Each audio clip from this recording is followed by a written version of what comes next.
जिंदगी में एक तरफ वो लोग हैं जो फर्श पर हैं और दूसरी तरफ वो लोग हैं जो अर्श पर है। तो क्या डिफरेंस है इन अर्श पे और इन फर्श पे रहने वाले लोगों के बीच में? जी हाँ, यदि यूँ देखें तो बात वेल्थ की आती है, लेकिन ज्योतिषी दृष्टि से बात करें तो ऐसी क्या चीज़ हो जाती है कि एक व्यक्ति गरीबी के दलदल में धंसा रहता है और जो दूसरा व्यक्ति होता है उसे खुद यह पता ही नहीं होता है कि उसके पास कितनी अपार या अचल संपत्ति है। दोस्तों, मेरा नाम है लोकेश शर्मा और मैं हूं आपका दोस्त और होस्ट, और हमारे चैनल एस्ट्रोलॉजर साहू जी पर एक बार फिर से आपका स्वागत है। हमारे साथ है देश के प्रख्यात एस्ट्रोलॉजिस्ट मनोज जी साहू, जो हमेशा की तरह आपके मार्गदर्शन के लिए उपलब्ध है। और आज मैं आपको बताने वाला हूं वो सीक्रेट। जी हाँ, क्या आपकी कुंडली में इस तरह के योग है कि जो आपको रातों रात अरबपति भी बना सकते हैं? जी हाँ दोस्तों, स्किप मत करिएगा, इस वीडियो को पूरा देखिएगा। सर, बहुत बहुत स्वागत है आपका एक बार फिर से हमारे चैनल पर।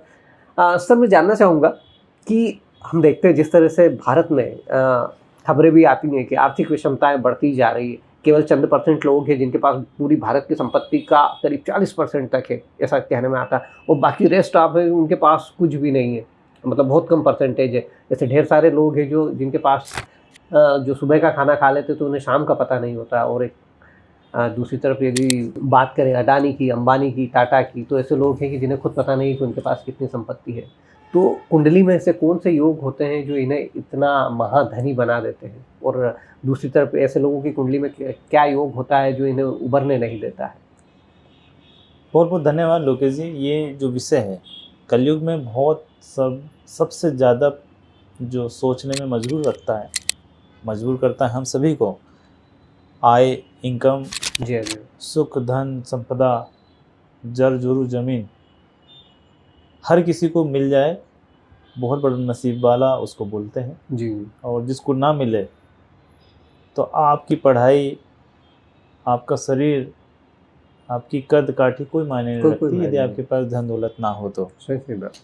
तो जाहिर सी बात यह है कि देखो, हम तो ज्योतिष हैं, ज्योतिष से हम लोग ये अंदाज़ा लगा लेते हैं कि कौन कितना गहरे पानी पे है, कौन कितना गहरे पानी में, मतलब उसकी जो तासीर होती है जनपत्रिका की तासीर का, मतलब उसमें कितना गुड़ छुपा हुआ है, मतलब धन कितना उसमें छुपा हुआ है। राजयोग, बड़े से बड़े राजयोग भी देखने को मिलते हैं। लेकिन ऐसा जब हम देखते हैं किसी गरीब की कुंडली पर, और जब हम देखते हैं कि वो सही समय में, सही जगह पे, सही उम्र में यदि उस जगह में पहुंच जाए या वैसा कर्म कर ले, जी, तो वही राजयोग उसको रातों रात अमीर बना देता है। ओके, ऐसे राजयोग भी होते हैं। जी। रातों रात करोड़पति अरबपति बनाने वाले योग जो कि साल में 3 बार आते हैं। उस समय पे आने वाला, उस राजयोग पे जन्म लेने वाला व्यक्ति, चाहे वो अमीर के घर में पैदा हो, गरीब के घर में पैदा हो, वो राजयोग लेके पैदा होगा। जी। लेकिन वो बनेगा कब वो राजयोग मैनिफेस्ट होगा, फलीभूत होगा उसके जीवन पर, जी, ये सिर्फ और सिर्फ ज्योतिष के माध्यम से सलाह मिलती है। या कोइंसिडेंट यदि वो उस जगह पे पहुंच गया, वैसा कर्म कर लिया, जी, तो उसको रातों रात अरबपति बनने से कोई नहीं रोक सकता। ओके।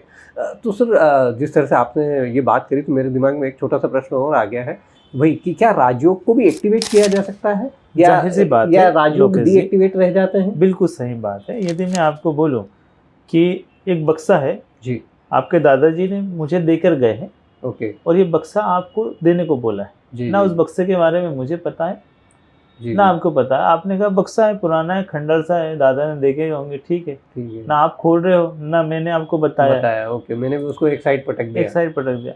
लेकिन उसका रिजल्ट कब देखने को मिलेगा?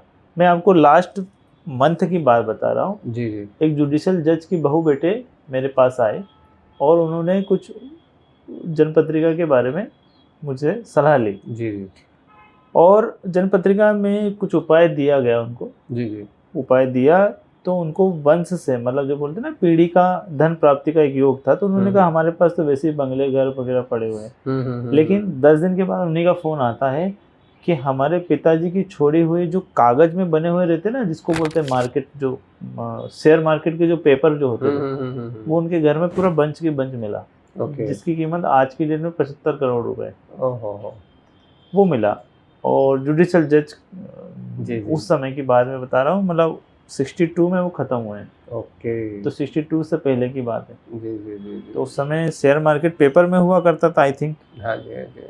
और बिल्कुल सही बात है वो, और वो 75 करोड़ रुपए का उनको केस हुआ। तो कब किस समय में क्या कर्म से कैसे उपायों से, उपाय बोलो या सही व्यक्ति के माध्यम, हम लोग तो माध्यम होते हैं जो हम लोग आपको सलाह दे रहे हैं, जी पर भाग्य तो आपका है। जी रही बात राजयोग कैसे एक्टिवेट हो जाता है, राजयोग बाकी में आज सब्जी की दुकान जो लगा रखा है ना, उनके कुंडली पर भी आपको राजयोग देखने को मिलेगा, लेकिन वो अच्छा। एक्टिवेट नहीं है। ओके। एक्टिवेट कैसे होगा? एक्टिवेशन के लिए आपको सही सलाहकार बताएगा।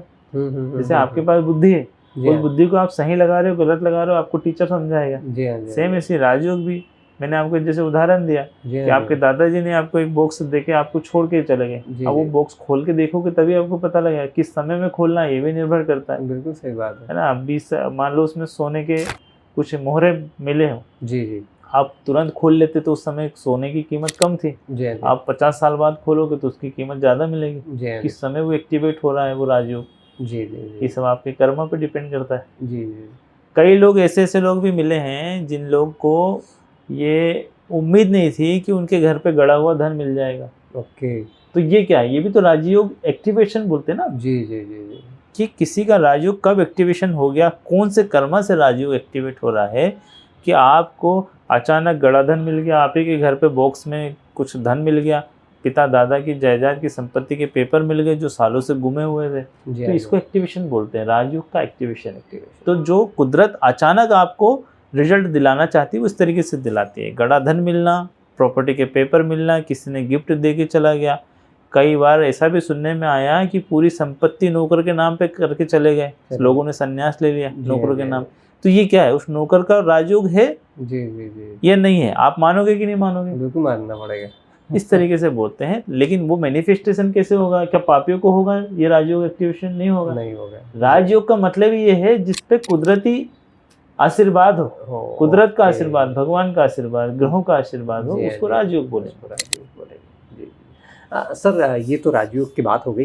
अब चूँकि जो एपिसोड है वो स्टार्ट इस चीज़ से हुआ था कि कुंडली में ऐसे कौन से योग होते हैं या क्या होता है कि कुछ लोग महाधनी हो जाते हैं और कुछ लोग एकदम विपन्न स्थिति में रह जाते हैं। बिल्कुल सही है। देखो इसकी हिरार्की ऐसे निकाली जाती है, जो व्यक्ति गरीब के घर में पैदा हुआ ही है ना, जी जी, तो जाहिर सी बात है वो दोष लेके ही पैदा हुआ। अच्छा। कुछ दोष ज़्यादा है, यदि राजयोग एक आध उस पर पैदा हो गए तो वो उसको तिनके का सहारा लेके ऊपर तार देगा। ओके। अन्यथा जिस कुटुंब में भी पैदा हुआ है, जी जी, यानी छोटे तबके की जो जातियां बोलो या छोटे तबके का परिवार बोलो, जी जी जी, वो बेचारे भोगने के लिए ही है। जी जी, और भोगते भोगते यदि उनका कर्म अच्छा रहा, अच्छा नीति नियत सही रही उस कुंबे में रहकर भी, तो वो उस कुंबे से बाहर निकल जाएंगे। मतलब ये प्रारब्ध कर्मा होता है जो रह के आपकी कुंडली को इस तरह से बनाता है कि फिर से आपको उसी तरह के कष्ट भोगना है। बिल्कुल सही बात है। क्या बात है।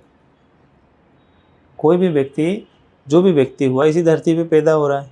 जी जी भाई जो गरीबी भोग रहे हैं वो कोई मार्स में पैदा नहीं हुए, जी जी जी, कोई चंद्रमा में पैदा नहीं हुए जो राजयोग लेकर पैदा हो रहे हैं। जी, एक कार है, बहुत महंगी कार है, करोड़ों रुपए की है जी, उस पे दो व्यक्ति गाड़ी में बैठ रहे हैं।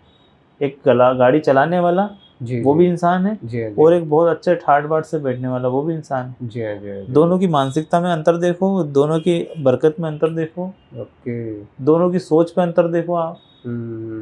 एक राजयोग वाला है और एक कष्ट को भोगने वाला है। जी, उसको ये चिंता है कि कहीं खरोच ना लग जाए, नहीं तो मेरी सैलरी कटेगी, गाड़ी चलाते समय कहीं ठुक ना जाए, नहीं तो सैलरी कटेगी। एक बिंदास बैठा हुआ है।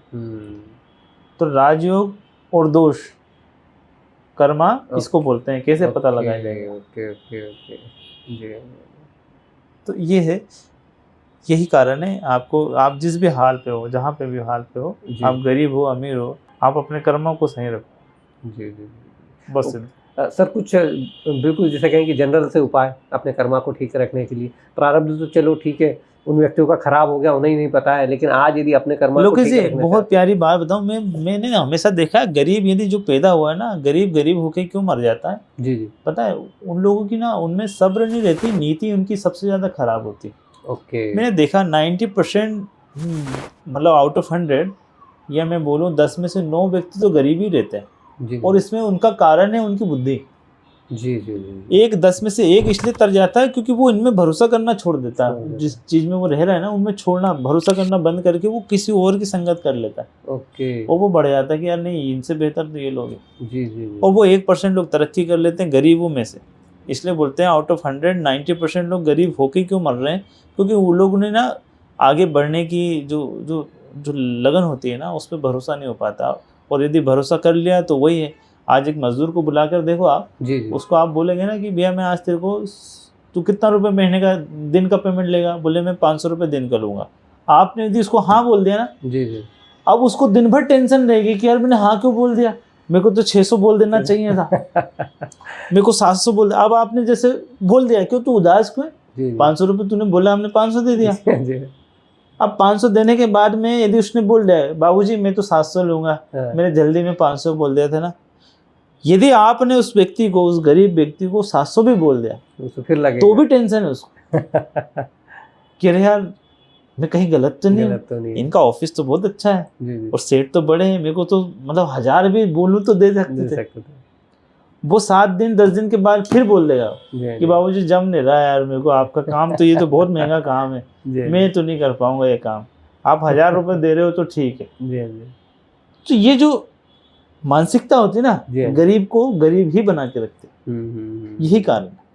लेकिन जो 10% आउट ऑफ 100 वो व्यक्ति अपॉर्चुनिस्ट होते हैं कि मैं इस घर पे रह भी जाऊँ ना, मेरे को रोटी भी मिले ना, तो मैं इनसे सीखने को मिलेगा मुझे बहुत कुछ, कि ये बिजनेस कैसे करते हैं, इनके एडिकेट्स क्या है, इनकी सभ्यता क्या है, इनके नियम रूल्स क्या है, इनके पहनावा कैसा है, रहन सहन कैसा है। इससे मैं अपनी जो पीढ़ी है, अपने बच्चों को मैं इनकी तरह बनाऊंगा। वो इतने में भी बोलते ना, दूर से चिराग की रोशनी से वो रोशनी ले जाता है, दूर से, कि यार देखो ऐसे लोग भी हैं जो तर रहे हैं, सही बात है, वो लोग तबाके में तर जाते हैं। और वो नहीं तर रहा, मान लो वो नहीं बढ़ भी पाया, तो वो अपने बच्चों को जो परोसते आए ना, अपने सेठ को देखते हुए बच्चे उसी सोच के मालिक बनेंगे और सही में इसको तार देंगे और तर जाते हैं। ये होती है बढ़ने की कला और आगे बढ़ने की कला। ये कुंडली से भी देखा जाता है, लेकिन कुंडली से सर्व पहले अपने नीति नियत, अपनी जो इंद्रियां हैं उसको कंट्रोल रखो, वाकई में आप आगे बढ़ोगे। दोस्तों, मैं जिस तरह से हमेशा कहता हूं कि जितना नॉलेज मुझे ज्योतिष पर मिलता है, उससे ज़्यादा नॉलेज मुझे as a nice human being पर मिलता है जब भी मैं मनोज जी के साथ चर्चा करता हूं अपने एपिसोड्स पर, इस चैनल पर।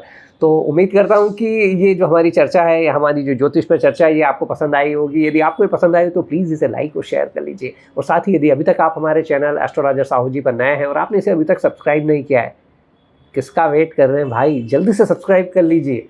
और जल्दी मिलता हूँ आपसे फिर किसी नए एपिसोड को लेकर। तब तक के लिए जय श्री कृष्णा, राधे राधे, नमस्कार।